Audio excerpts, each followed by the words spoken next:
No Price Action funciona da seguinte forma: quando você abre o gráfico, independente do tempo gráfico, mas como é o swing trade, os melhores tempos gráficos são a partir de 4 horas até o gráfico semanal, porque você identifica a tendência e também identifica o exato ponto de compra e venda nos gráficos menores.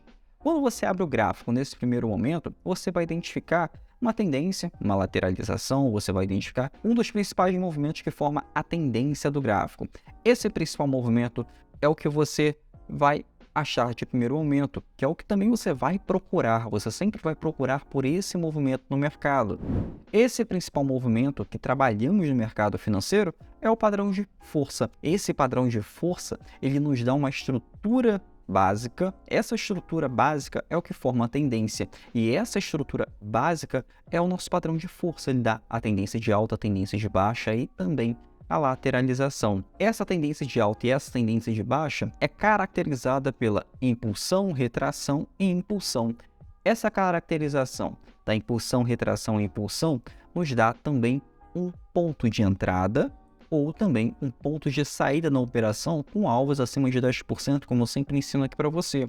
E também nos dá o stop de uma operação, ou seja, nos dá um limite de perda que nós podemos ter no mercado financeiro. Não trabalhamos aqui somente com ganho, mas também na forma de mitigar a nossa possível perda. O mercado financeiro não é 100% assertivo, a sua leitura não vai ser 100% assertiva. E o importante é você operar a favor da probabilidade, ter aquela probabilidade ao seu favor, e quando estiver errado, quando o gráfico ou a tendência não correr como você previa, como foi a sua análise, você saia com um valor mínimo de perda. Ou seja, você perde pouco e também pode ganhar muito dinheiro quando você acerta. Mas o importante é você trabalhar com gerenciamento de risco. E o Price Action, com esse movimento de força, que é conhecido também como pivô, nos dá nossa entrada na operação e também nos dá o nosso stop. Além do mais, nos dá os nossos alvos de ganho. Porque veja bem, se você tem uma entrada numa operação, pode ser trabalhado no rompimento ou também pode ser trabalhado o fundo do pivô, trabalhando com suportes e resistências. Se você tem essa impulsão, retração e uma nova impulsão, eu posso comprar aqui ou comprar aqui, porque estou trabalhando com uma força de tendência de alta. O preço do ativo está formando fundo e topo mais alto que o fundo anterior, ou seja, fundo, o preço tem impulsões.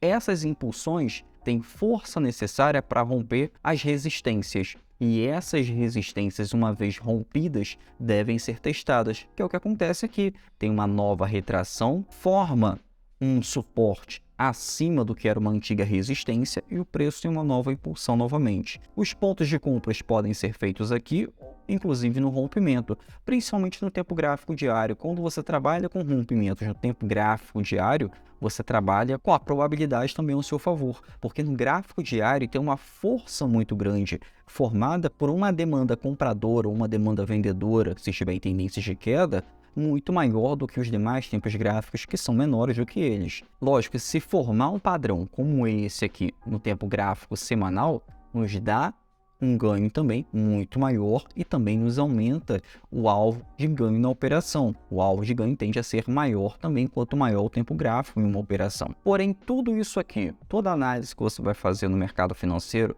todo padrão que é formado através do gráfico, ele nos dá suportes e resistências quando está numa tendência ou também quando está numa lateralização. Esse padrão de força aqui, por exemplo, demonstra para mim que aqui, quando forma um pico como esse, me dá uma resistência. Quando forma um pico como esse, também me dá uma resistência. Porém, quando essa resistência é rompida, 90% das vezes, muitas vezes, isso é a probabilidade, o preço tende a recuar, o que forma o nosso pullback, e depois volta a subir. Isso daqui nos dá a dimensão do que é operar e o que você deve caçar. E literalmente, o que você vai procurar no mercado financeiro? Esse último movimento aqui, que é o movimento de força. Impulsão, retração, impulsão. É isso que você vai procurar em qualquer gráfico. É isso que você vai procurar operar. Por que isso? É o principal padrão do mercado financeiro e é o padrão que mais se repete no mercado financeiro para ser operado.